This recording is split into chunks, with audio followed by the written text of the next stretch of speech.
July 16, 1945, the New Mexico desert. A flash of blinding white light swallows the horizon.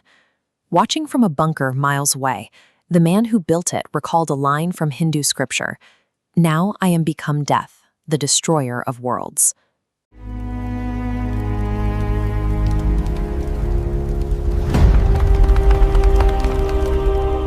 Three years earlier, Europe was falling.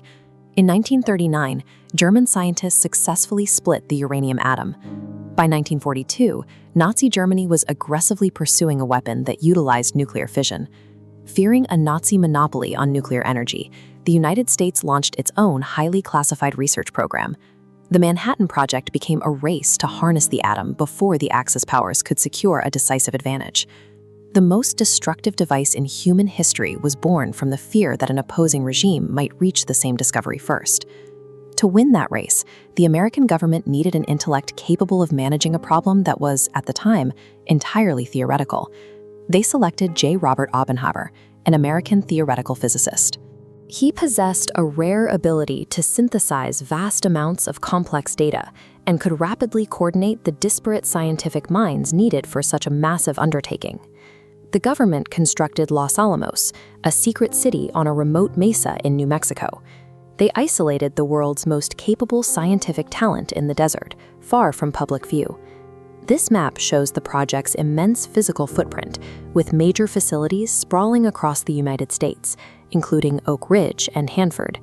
Nearly 130,000 people worked on localized, repetitive tasks. Most were kept in the dark, never knowing what the final product was. This isolation meant the bomb existed for its creators primarily as a mathematical and engineering puzzle. The extreme secrecy separated the daily labor of the project from the physical reality of its eventual use. That abstraction dissolved in the early morning hours of July 16, 1945. At a testing ground named Trinity, the years of theoretical calculations met the physical world. The plutonium device, nicknamed the Gadget, detonated with a yield equivalent to 21,000 tons of TNT, creating a fireball hotter than the sun. The shockwave shattered windows over 100 miles away. In the immediate blast zone, the intense thermal radiation melted the desert sand into a vast sheet of light green, glass-like rock. The math was correct. As the mushroom cloud climbed 38,000 feet into the atmosphere, the scientists' intellectual triumph was immediately replaced by silence. They had successfully proven a theory that would now change the nature of warfare forever. Once the weapon proved viable, control bypassed the physicists entirely. The authority to deploy the bomb fell to President Harry Truman and his military strategists. The theoretical test device was adapted into two deployable weapons, a uranium gun-type bomb named Little Boy, and a plutonium implosion bomb called Fat Man. On August 6th and August 9th of 1945, the military dropped those bombs on the cities of Hiroshima and Nagasaki, delivering the raw power of atomic physics directly to dense metropolitan populations. The immediate and resulting fatalities reached approximately 200,000 people. The blasts leveled miles of infrastructure, leaving landscapes where industrial bases simply ceased to exist. Following Japan's surrender, the United States celebrated Oppenheimer as a hero. He was awarded the Medal of Merit and appeared on the cover of Time magazine as the man who won the war. While the public celebrated victory, Oppenheimer's private state collapsed. He described feeling as though he had blood on his hands, a sentiment that put him at odds with the celebratory mood of the nation. Oppenheimer resigned as director of Los Alamos. Using his influence as the chairman of the Atomic Energy Commission, he began to advocate for international nuclear arms control and transparency. But the political climate was shifting. In 1949, the Soviet Union successfully tested its own atomic weapon. In response, the US military demanded a weapon of even greater destruction, the hydrogen bomb.